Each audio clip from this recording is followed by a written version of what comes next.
Administration is not following the National Environmental Protection Act, which requires that anytime the federal government or a federal agency takes any major action that will impact our environment, that they have to do a national environmental impact study. All right, so the situation at the border is getting worse by the day, and joining us now with more on that crisis is Arizona Attorney General Mark Brnovich, who's been leading a lawsuit against the Biden administration over environmental concerns. Mr. Attorney General, thank you so much for coming on with us. We appreciate your time. Good to see you. You're right. Good, Rob. Thank you for having me. Sure. So the state of Arizona is suing the administration in U.S. District Court right now over the administration's asylum policy and for stopping construction on the border wall. So what happens if the court actually does rule in your favor? Well, we have several pieces of litigation going on.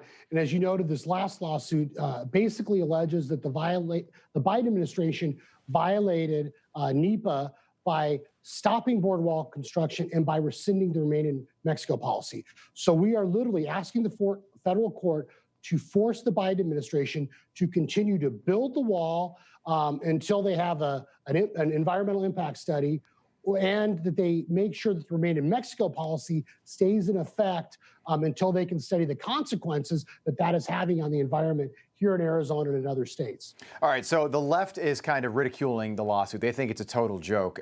It's definitely unique, but you're claiming basically that the administration is violating, you said NEPA, so the National Environmental Policy Act, basically that with thousands of migrants literally coming across the border, that means additional pollution. It's either totally genius or it's going to get dismissed. So explain a little more about how that angle is going to work. I know that typically environmental impact studies are about 600 pages and they generally take like 4 years to complete.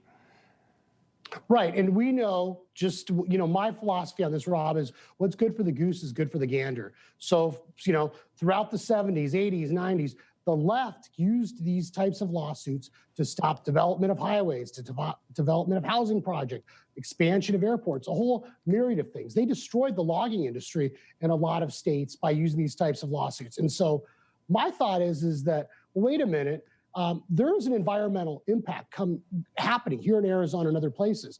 It's not only as a result of increased population, which the left for years has said that that's an impact that must be studied before government undertakes a significant action. Right. But just even the common sense look at it will tell you that when you have hundreds of thousands of people coming across our border, leaving 6 to 8 pounds of trash per person, that is having a devastating impact on wildlife habitats, game trails, the environment itself. And so we know, for example, there's been about 170,000 people that crossed in March. Well, if you multiply that times 6 or 8 pounds of trash per person, that's literally more than 1 million pounds of trash.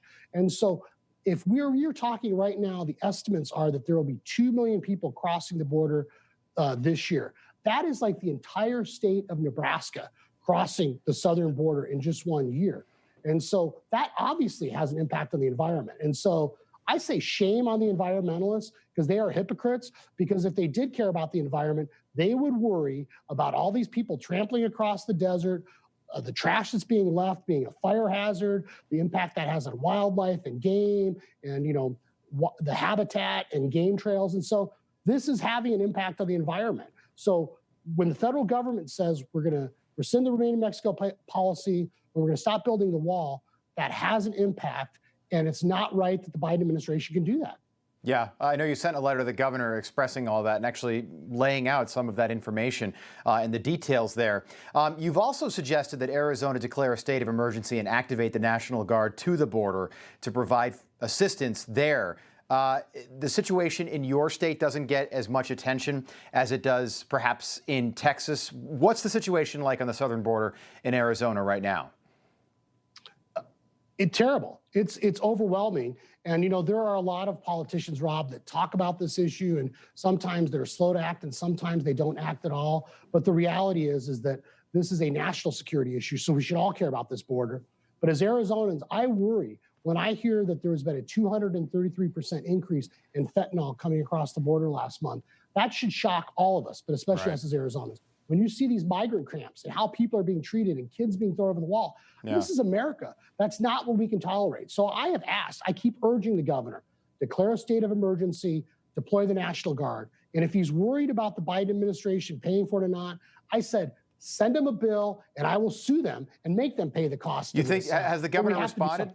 Do you think the governor would do something like that? Well, look, I mean, I'm sure he's doing a poll right now to make his determination, but, you know, we sometimes joke in Arizona that when Governor Abbott does something a few weeks later, we'll see Arizona do the same thing. So if I would make it a prediction, I think the situation is so untenable, we have to deploy the National Guard. Okay, quick question. Republicans on 3 House committees have requested a meeting with the Vice President Kamala Harris over what they're calling a catastrophe at the southern border. It affects all 50 states, not just our 4 border states. Time and again, Republicans have begged the president and Kamala Harris to visit the border. How surprised are you that here we are 2 months into this crisis, beyond that now, and neither of them have yet to visit the border? Well, you know, Rob, I sent a letter to Vice President Harris. You know, we're both, you know, first-generation Americans, product of immigration. Right. She served as an AG while part of my term as AG. She's talked about the fact that we need to fight human trafficking and go after the drug traffickers. So I've been very disappointed that I invited her to come here, come to our office, come to the border, and we received no response. I've also sent a letter to Secretary Becerra, who also serves as an AG, who I know. We've received no response. And, you know, ultimately, if this were a wildfire in California, I guarantee you they would have been there on the ground and doing a photo op and talking about it and tried to do something. And it's just very demoralizing because the Biden administration ignoring this problem is not going to make it go away. It is going to get worse and worse and worse. And it is a disaster now, but it is going to be a tragedy for this entire country if we don't act immediately. It's a good point. Arizona Attorney General Mark Brnovich, thanks so much for being with us. Best of luck with the case. Keep us posted on the progress of that case. All right, thank you. Stay with us. You're watching Wake Up America, only on Newsmax. We'll be right back. Meanwhile, Congresswoman Cori Bush and Alexandria Ocasio-Cortez just announced the introduction of the Green New Deal for Cities Act of 2021, saying the bill is going to cost taxpayers $1 trillion, but who cares? It's just $1 trillion. Joining us now for more on this is South Carolina Congressman Ralph Norman. Congressman, good to see you again. Good morning. Good morning. Let's talk about the border for a moment. I know you were down there not long ago. How bad is the situation? You've seen it for your own eyes. Many have not, including the president and vice president. Rob, the best way I can describe it is ignorance and incompetence, because not only will the top leaders not go down there in President Biden and Kamala Harris, they really have just got, it's an open door policy to let everybody in, to including the drugs, the criminals, have no checks and balances. They had in 1 month alone 145,000 to 165,000 come into the country who the Border Patrol agents are pretty exacerbated. And to not know who's coming into this country is sad. All they've got to do is continue what President Trump did, build the wall. Rob, we've got steel stacked up that's been paid for. The contractors have been paid to put it up. And they're just not doing it. So, you know, they need to get down there. And but I don't think they plan to do anything. I think it's just words. And they look on it. The end game for them is to register more Democratic voters. That's right. And once they get in the country and get on the dole, then that's pretty much the end game. The bluing of America. Donald Trump said Joe Biden could destroy our country. That was a quote coming from yesterday. Over the weekend, Joe Biden was out golfing. I didn't even know he played golf, but he was golfing over the weekend. And he finally called the situation at the border a crisis that they now claim was a Biden slip. Jen Psaki was quick to walk that one back on Monday. Take a listen. The president does not feel that children coming to our border seeking refuge from violence, economic hardships, and other dire circumstances is a crisis. He does feel that the crisis in Central America, the dire circumstances that many are fleeing from, that is a situation we need to spend our time, our effort on, and we need to address it if we're going to prevent more of an influx of migrants from coming in years to come. Congressman, I don't know what she's talking about. Just call it a crisis. But quite frankly, I don't care about the dire circumstances in Central and South America. I care about the dire circumstances in the United States of America right now. Exactly right. We're not the keepers of the rest of the world. We're a nation of borders. We've got Americans to look after in this country. We've come off the worst pandemic in the history. And here we are opening our borders up and letting people in that we don't even know and not caring about it. He doesn't even, I mean, President Biden really has trouble with putting two sentences together. And for him not to even come down and look at it, and then just to use words to describe it, and Jen Psaki, at least she's not circling back to try to explain it, but it's just words. Yeah, and the fact that the vice president hasn't been there is just, it's appalling at this point, 2 months into this crisis. Congressman Ralph Norman, so good to see you. Thanks for coming on with us. We appreciate it. My pleasure. Thank you. All right, we've got a lot more Wake Up America coming up after the break. Don't forget to download our Newsmax app, something over 7 million people have done since 2020. Best part about the app, you can watch us for free wherever you are. Keep it here. We'll be right back. Let's take a look at the economy right now. Businesses across the country are struggling to hire workers as they fight to stay open during the pandemic. Joining us now is someone who is pushing Congress to get Americans back to work, at work, not at home. Indiana Congresswoman Jackie Walorski is here. Congresswoman, good morning. Good morning, Rob. It's great to see you. Yeah, it's nice to see you as well. Over the past year, millions have been unemployed because of the coronavirus. But despite Vice President Kamala Harris saying that she's confident the American Jobs Plan is going to create a lot of jobs for people that are home, there's almost 10 million people that are still out of work. Take a listen to what she had to say yesterday. As nearly 10 million Americans remain unemployed, more than 250,000 right here in North Carolina, the American Jobs Plan will create millions of jobs. It will be the largest jobs investment our country has made since World War II. All right, so Congresswoman, if you look at the stock market right now, or maybe even the unemployment rate, which has been going down and down, you might think that we're getting closer to what life was like before the pandemic. But when it comes to the economy and people working, that's just not the case, is it? You know, Rob, it really isn't. And, you know, I sit on the Ways and Means Committee, and I go back to my district every weekend in Indiana. And what I hear in Indiana is totally different than what I hear out here in the Beltway. There is a great divide between what people are talking about out here and what's actually happening in the real world, resonating with the people I represent, which are double-income households. So, you know, one of the things that I hear every time I go back home is this unemployment issue.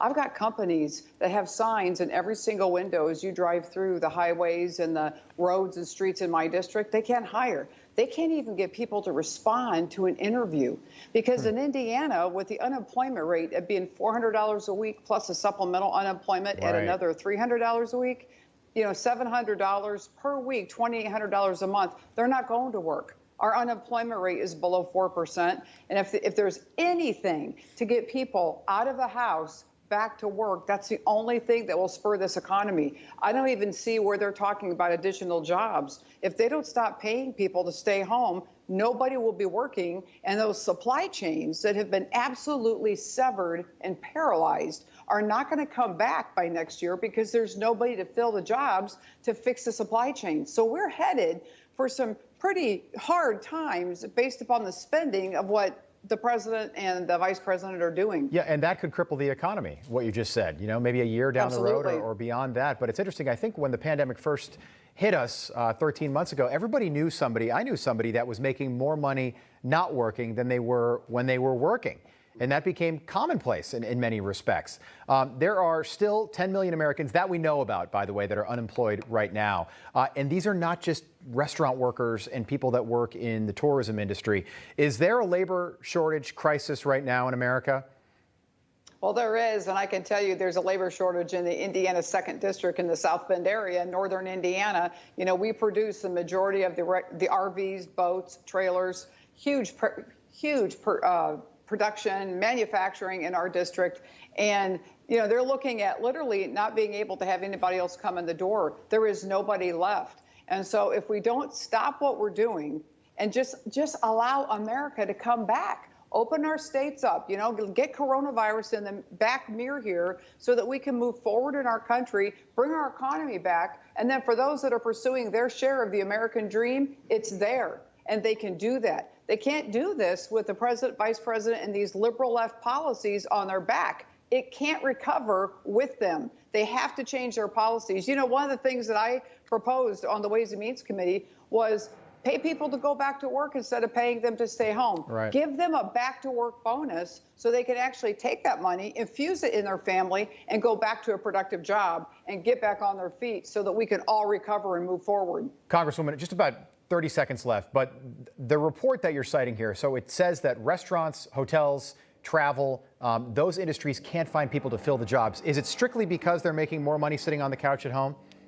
99% of the reason is because people will just tell you, if I can stay home and make that much money, why in the world would I go to work? And I can tell you, Rob, the other thing that's coming around the corner really, really quickly is all prices are going up around the country.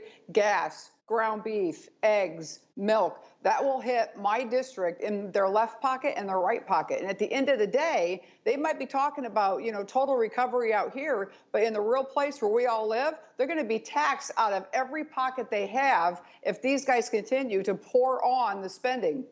Congresswoman, thank you so much for coming on with us. Thanks, Rob. I really Appreciate enjoyed it. the conversation. Yeah, thank you. Newsmax TV is now America's fastest growing cable news channel. We give you the real news you need. So subscribe to our YouTube channel and give us a thumbs up. If you like this video, share it with your friends. Newsmax TV streams live on YouTube for free. Newsmax TV, real news for real people.